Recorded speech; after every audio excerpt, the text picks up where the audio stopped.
Released in 2016, Steele presents a darkly humorous and violent reinterpretation of Charlotte Brontë's timeless classic, Jane Eyre. Lyndsay Faye, the author, pays homage to Bronte's work by weaving a narrative that echoes its larger plot points, set within the same Victorian era.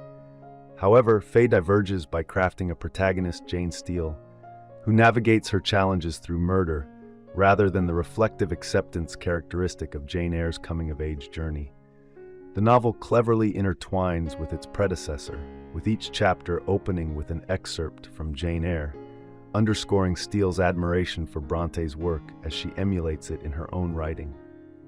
Jane Steele is the daughter of Anne-Laure Steele, a widowed French dancer plagued by mental illness.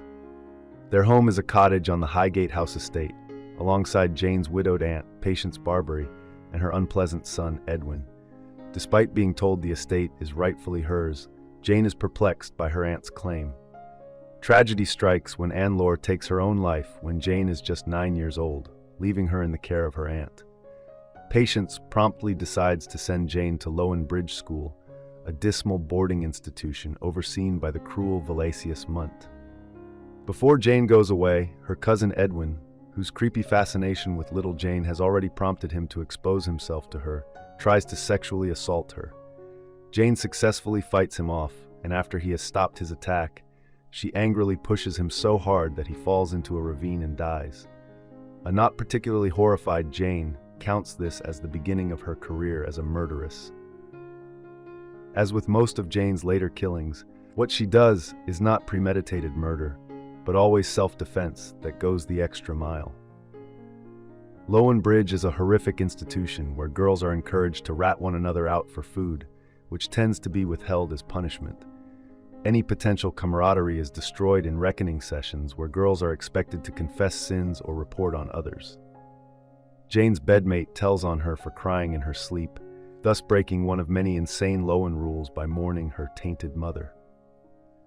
While at Lowen, Jane forms a close attachment to Clark, a younger and much more saintly girl whose inability to lie frequently results in punishment. When Jane and Clark find evidence that Munt, the headmaster, has designs on the school's music teacher, Munt threatens the girls. Clark will starve to death as punishment, and Jane will be sent to an insane asylum.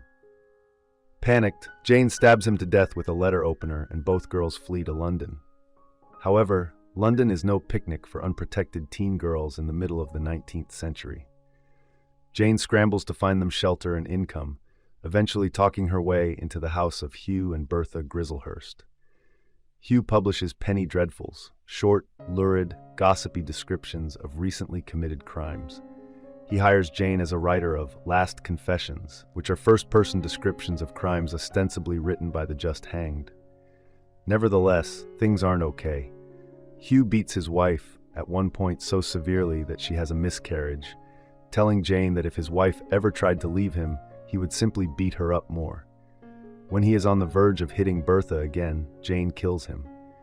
Jane spends a few more years in London, trying to get by on her own and in contact with the lowest levels of society. She poisons and kills a judge who is planning to buy the very young daughter of Jane's friend, a prostitute who has no way to protect herself or her child. When Jane is 24 years old, she sees a newspaper advertisement for a governess at Highgate House, which is now owned by Charles Thornfield. Hoping to determine whether she is actually the estate's rightful heir, Jane takes the governess position.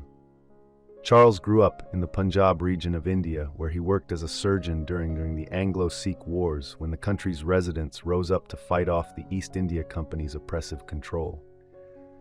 Now that he is at Highgate House, Charles has brought with him his half-Indian, half-English ward, Sajara, his butler and friend, Mr. Sardar Singh, and has staffed the estate with other Sikhs.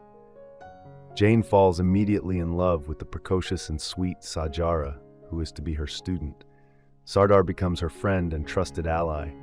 She also finds Charles attractive and mysteriously alluring, though she is frustrated by his refusal to touch her. Charles clearly is still nursing psychic wounds from the war, wearing gloves at all times as a penance for something.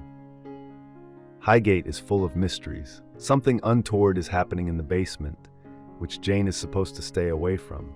there is a bitter housekeeper who has been nursing grudges for her entire life. Charles and Sardar have unfinished business from the war and powerful enemies in the East India Company, and a trunk of precious jewels that belonged to Sajara have recently been stolen. Some readers point out that these subplots seem to be tangential to Jane's story. In danger from a variety of these issues, Jane returns to London to protect herself. There, she reunites with Clark, who confesses to having romantic feelings for Jane. Jane is shocked. The revelation prompts her to realize just how deeply in love with Charles she actually is. Jane also finds out the truth about her connection to Highgate House. It turns out that Patience wasn't her aunt, but was Jane's father's wife. Anne Lore was the man's mistress, whom he installed in a cottage on his property. No wonder Patience hated them both. Jane returns to Highgate to protect its residents and to foil the plot of yet another villain. Then she confesses to Charles that she has killed at least 5 people. The novel ends with him telling her that her past doesn't really matter, and the implication that they will live happily ever after. I hope you enjoyed this video. Leave a like if you did, and be sure to subscribe. Thank you.